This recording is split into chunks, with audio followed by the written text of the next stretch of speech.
دعا انسان کو غلامی کی حالت سے نکال لیتی ہے، دعا انسان کو غلامی کی حالت سے نکال لیتی ہے، اور روزہ انسان کو غلامی کی عادت سے نکال دیتا ہے۔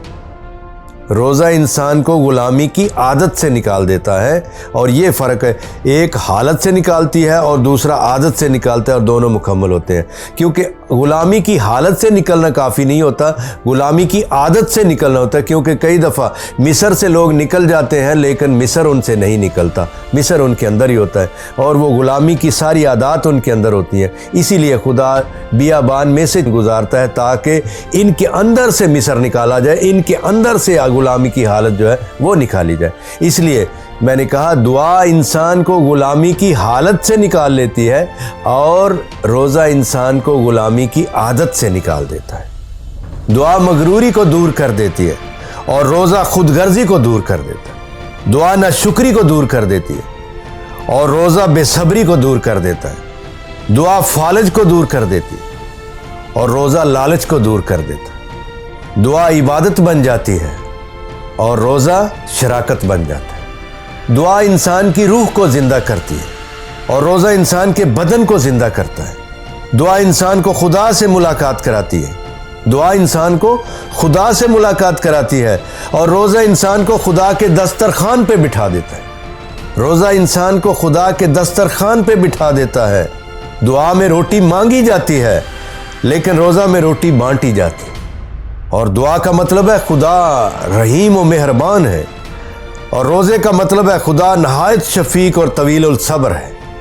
دعا انسان کے احساس کو بیدار کرتی ہے، روزہ انسان کے احساس کو بیدار کرتا ہے۔ دعا انسان کی تاثیر کو بیدار کرتی ہے، اور روزہ انسان کے ضمیر کو بیدار کرتا ہے۔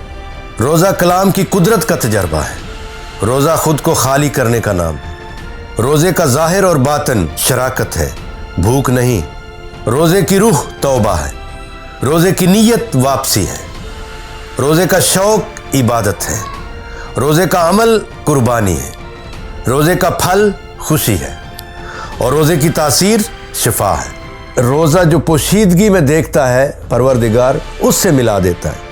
روزہ خود کو خالی کرنا، میں سے اپنے آپ کو خالی کرنا، ایگو سے خالی کرنا، اپنے آپ کو مہیا کرنا اور دستیاب کرنا اس کے حضور، جو وہ کہتا ہے کہ اگر تو میری پسند کا روزہ رکھے تو تیری روشنی صبح کی مانند پھوٹے گی، اور تیری تاریکی بھی نیم روز کی مانند ہوگی، تیری تاریکی بھی تاریکی نہیں رہے گی، اور یہ اگر تو میری پسند کا روزہ رکھے۔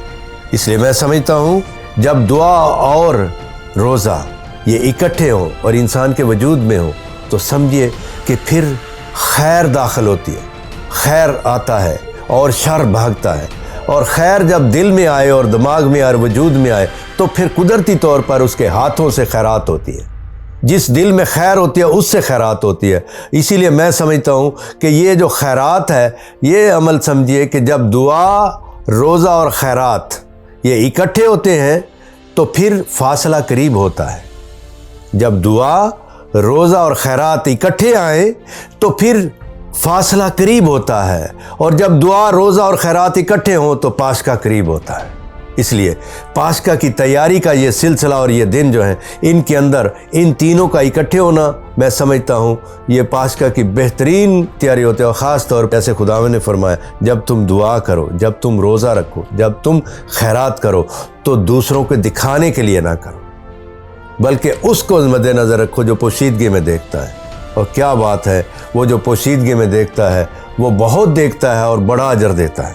اس لیے میں سمجھتا ہوں کہ روزہ، دعا اور خیرات میں یہ ریاکاری نہ ہو تو اس سے بڑی اور کوئی تیاری اور عبادت نہیں ہے، اور یہی ہے جو آپ کو پاشکا کے قریب تر لے جاتی ہے۔